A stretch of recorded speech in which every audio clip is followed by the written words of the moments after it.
What's going on, guys, and welcome back to F1 2021 My Team Career Mode for Round 18, the Brazilian Grand Prix. They actually call it the Sao Paulo Grand Prix for some reason on this game.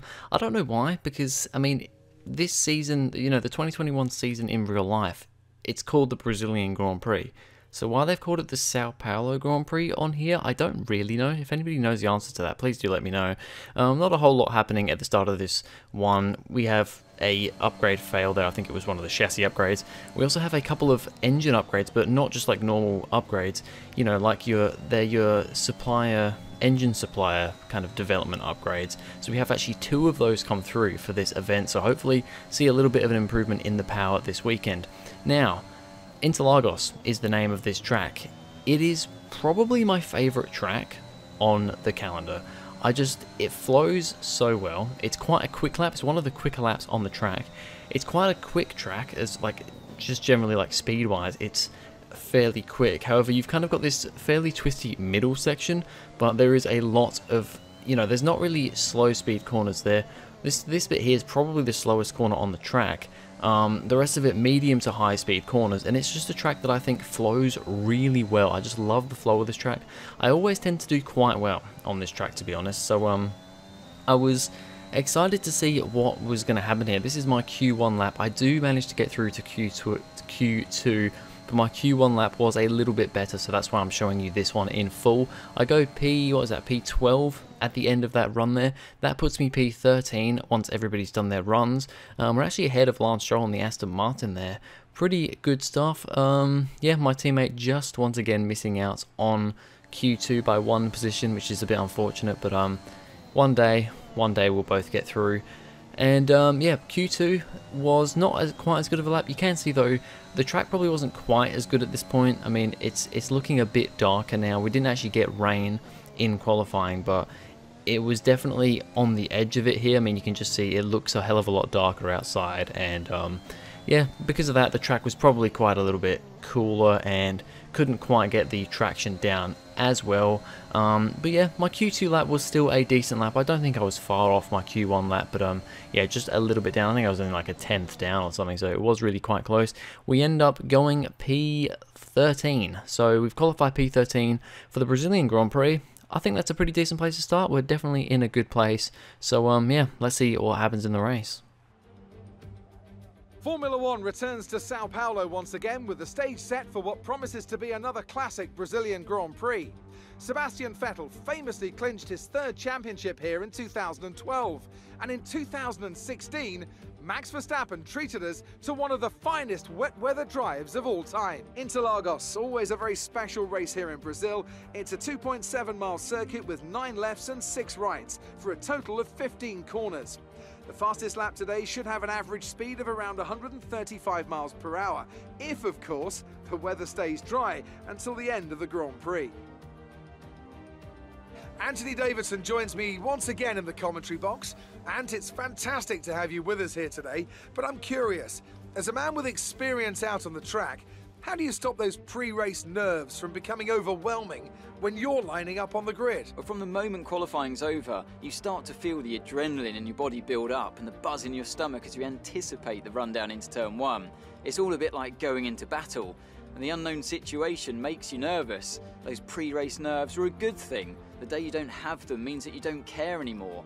And of course, you have to make sure that all the procedures are second nature to you so that they're not taking up too much of your capacity. It's time to take a look at our starting grid for today's race. Lewis Hamilton lines up on pole position, and it's Valtteri Bottas that completes the front row. Looking at the rest of today's grid, we have Verstappen, Perez, Fernando Alonso, and Gasly, Shaw, Ricciardo, Stroll, and George Russell. Sainz, they've taken a grid penalty. Vettel, Esteban Ocon, and Raikkonen. Lundgaard, they'll be starting further back after an earlier grid penalty. Giovinazzi, Nikita Mazepin, they've taken a grid penalty. And Mick Schumacher, Latifi, Norris, Leclerc, and Yuki Tsunoda. And with preparations almost complete, let's head down to the track. Alright, so once again we've got a very mixed up grid thanks to a lot of grid penalties. We are starting in the lofty heights of P7 for the Brazilian Grand Prix to 5 red lights, and away we go. It is a pretty good start for us. Gasly moving around a bit in front of us. We managed to get around the outside. I think we have a little bit of a radio message there about some worn parts. I have got a fairly worn gearbox on the car. You'll see the bottom right there, we've got that little symbol. That is because our gearbox is really on its last legs here. However, we can't change it until the next race if we don't want a grid penalty. Going through here, there's a lot of cars all over the place. I think that's George Russell behind us there, squabbling around a bit. He started fairly high up in P10, and it's probably going to get overtaken quite quickly considering how slow the Williams is, but at the moment he's actually up into P9, so doing quite well here. And we've got Gasly in front of us, and it's just a bit of a train at the moment all round here, just trying to keep with the cars ahead. I mean, Gasly we should be pretty similar on pace with. The AlphaTauri is actually just behind us in R&D still, but it's very, very close. We're almost on top of each other, us, AlphaTauri and Alfa Romeo, so it is all very, very close. And yeah, Gasly's definitely outperforming that car a little bit compared to Tsunoda, who is way down the back of the grid thanks to his grid penalty as well. As we come onto lap 2 here, we're having a little look up the inside of Gasly, but we are really too far back here. You know, DRS isn't enabled yet, and we're in a big train anyway, so we can't really do anything at that point. But as we can hear there from the radio message from our engineer, our gearbox is he's telling us that our gearbox has issues. It's really on its last legs here. We get a big run down here with the DRS. We have a look at the inside. We actually tap the rear left wheel of Gasly there, but thankfully, just looking here, no front wing damage done. But yeah, that was a pretty scary moment right there. As we watch on here, I'm not sure if this is actually the same moment or if this is a later point. This might be a later point. We're going around the outside of Gasly into turn 1.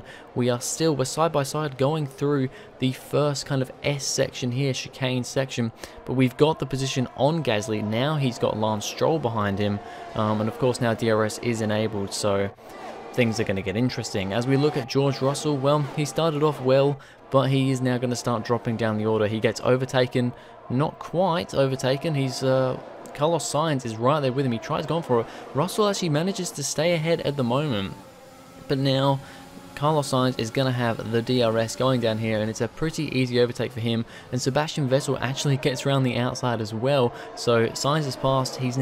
Russell is now side by side with Sebastian Vettel. They're side by side going all the way through here. Russell doing a great job there, but ultimately he has to fall back in line, and now he has Kimi Raikkonen alongside him.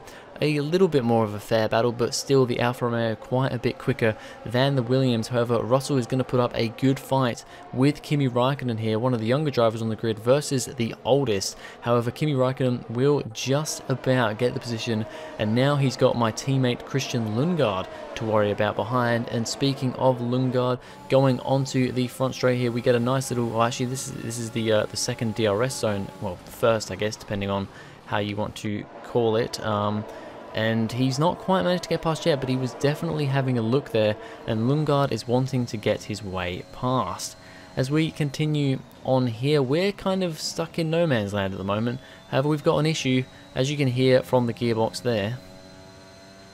You've lost access to one of the gears. We've lost one of the gears due to a fault.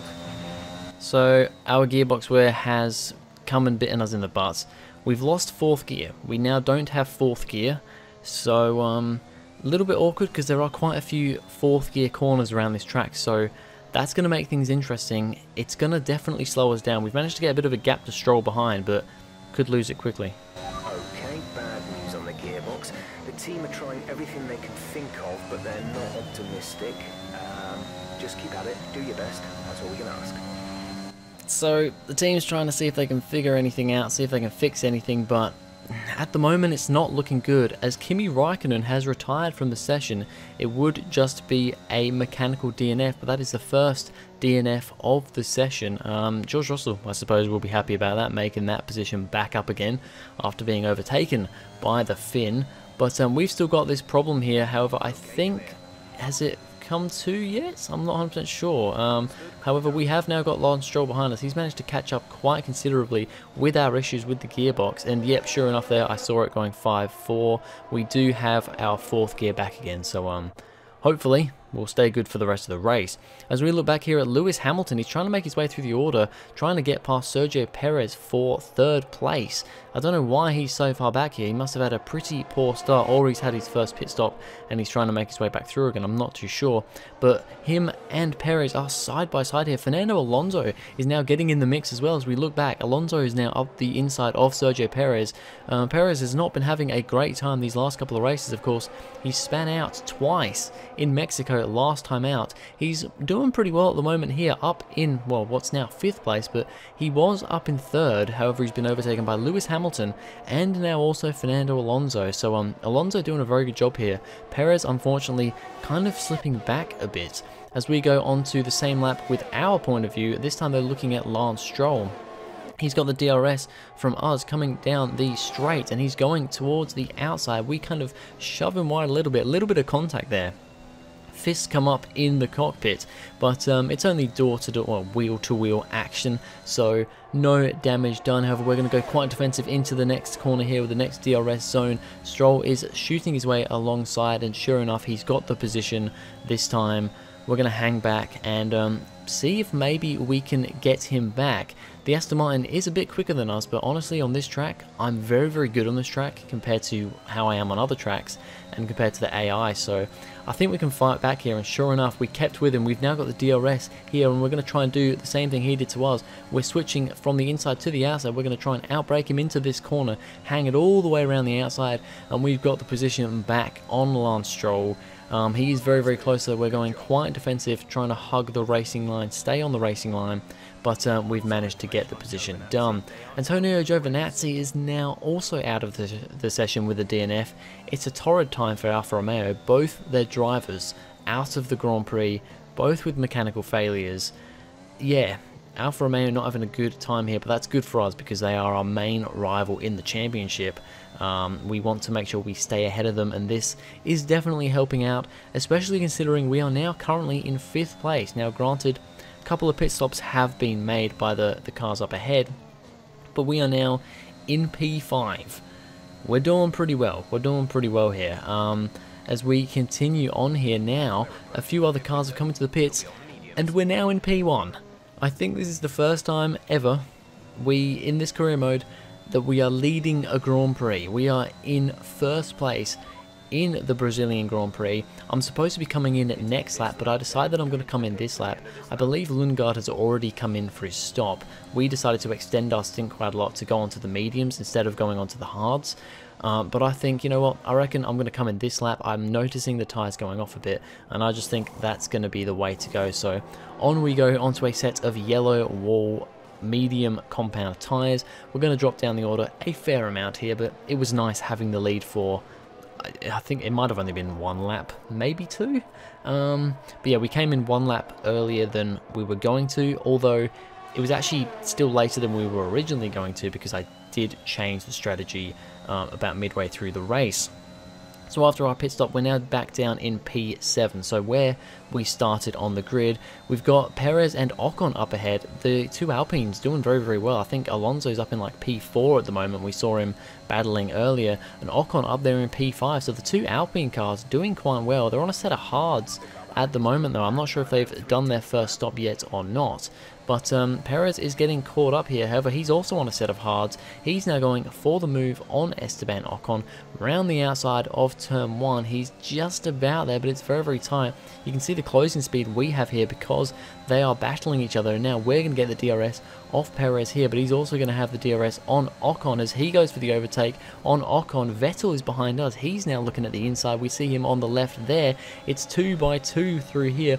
Very, very skaty stuff as I kind of squeeze Vettel into the wall a little bit there. I mean, I don't hit him into the wall. He doesn't hit the wall, but I just kind of squeeze him off the racing line, and we managed to keep the position on Vettel. Perez has managed to get the position on Ocon. As we watch a replay here, I wanted to look at the replay here from Perez's point of view because it was 2x2 down there. I honestly wasn't even thinking about Vettel behind me at this point. I was so focused on Perez and Ocon up ahead that I totally didn't even realize that Vettel was behind me. As you can see here, as soon as Perez goes for the inside of Ocon, Vettel goes to the inside of me, and he manages to stick it around there, but I just about squeeze him out. Perez did get the position on Ocon though, so that's good for him. He's now up back into what is P5 at the moment. Now we're looking on the back of Esteban Ocon, seeing if we can get the move on him, but we don't have to because he comes in to the pits this lap. I believe that means that, well, actually that's a bit weird for him to come in because he's on the hard tyres and he's come into the pits on lap 24. I guess he could be going softs for the rest of the race potentially. Maybe he started on hards, I'm not too sure, but now we have the DRS on Perez up ahead and he doesn't have DRS. We've kind of pulled away from Ricciardo and Stroll behind a bit. I believe Vettel came in for another pit stop. I think he's doing a 2-stop, as we are now tucked up behind Perez here, coming around this quite quick corner, but Perez has completely stepped out and he's slidden off the track. He's gone sliding off the track. What has happened there for Sergio Perez? I don't know what's going on with him. He had 2 spins in the last race and he's had another spin here. This time I don't think it's because he's put the power down. I think he's just simply gone a bit too quick around the corner, perhaps hit a little bit of a bump and just spun the car around, because if we listen here, he didn't put his foot down on the gas. He just kind of started sliding a little bit and didn't take his foot off the gas, you know? So I think if he had maybe let go of the gas there, maybe put a bit of brakes on, he would have been able to save that, but ultimately just kept it going and span round. That is terrible for Perez and for Red Bull. Yeah, I just don't know what Perez is doing at the moment. He's really not having a good time. Now we're up into P5. We have Daniel Ricciardo as our next rival here. We give him a bit of a bump into turn 1 as he tries going around the outside. We're now 2 wide around here. We've just about managed to get the position there though. However, that is going to give him still the DRS coming down this spot here, and this is a very good place to overtake, but he is a little bit too far back, getting a bit out of shape around there because of us going too wide around that corner. So Ricciardo can't quite do anything just yet. As we watch on here, I'm not sure if this is a replay again or if this is actually the next lap, but I think it's the replay from looking at this. Yep, he goes around the outside there but can't quite keep it there, and yeah, ultimately we do keep the position and he's a bit too far back to do anything into the next corner.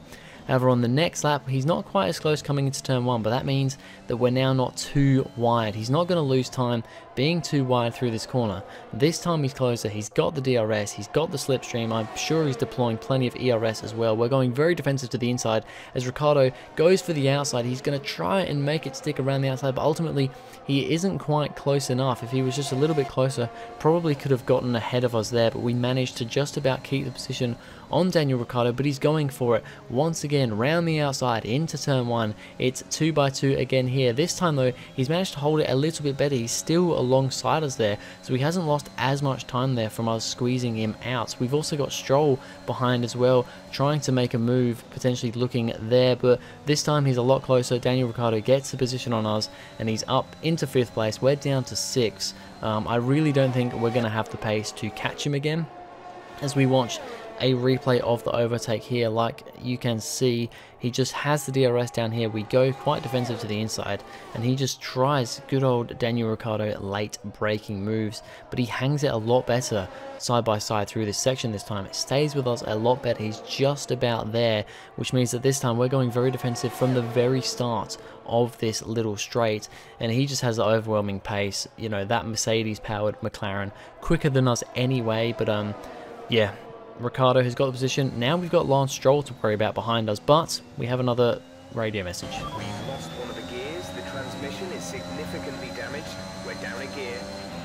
And it's happened again. We've our gearbox is having more issues. I think it actually has about 75% wear at this point. This time we've lost 5th gear, so don't think that's quite as bad as 4th gear. I think losing 4th gear was worse, But the problem now is we've only got a few laps of the Grand Prix left. We can't really catch up to Daniel Ricciardo. We're trying to stay in the slipstream, but we've now got Lance Stroll, who's going up the inside. I didn't quite realise how close he was. Didn't really defend the inside that well, but we managed to squeeze him out. No contact made there. I think that was relatively fair. We were maybe a little bit aggressive on Stroll there, but we just about managed to keep the position. Further up the grid though, at the front of the front of the race, Valtteri Bottas is currently leading the Grand Prix. Lewis Hamilton in second place here. He's managed to make his way back up the order after not the best start. You know, he was down to like 4th place at the start of this race. He's now looking to see if he can get a move done on his teammates in the closing laps of this race. Of course, Bottas has already won the championship, but Hamilton will definitely be wanting to still get plenty of wins here, carry the momentum into next season, which is only around the corner. It's only 2 races away now.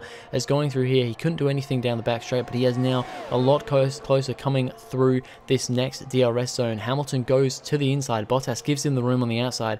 These two still fighting it out here. Of course, they're in the same team, but they don't want to completely jeopardize each other, crash into each other. We don't want to have a Hamilton-Rosberg incident here, as they are still too wide around here. Hamilton tries out braking his teammate, but he can't quite do it. They're still side by side. It gives Hamilton the inside for the next corner though, and he has just about got the position. Lewis Hamilton is up into the lead of the Brazilian Grand Prix. He's got one more lap to go after this. Well, once he gets to the line, that will be going on to his final lap. So can he keep that first place position?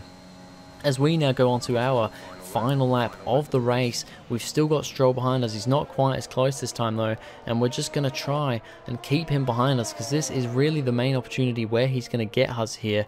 And you know, we're going very, very defensive here. We don't want to let him pass. However, I don't want to jeopardize my race either. We bang wheels going through this corner. He gets up alongside, but I just about managed to keep it. He tries to hang it around the outside, but can't quite stay there.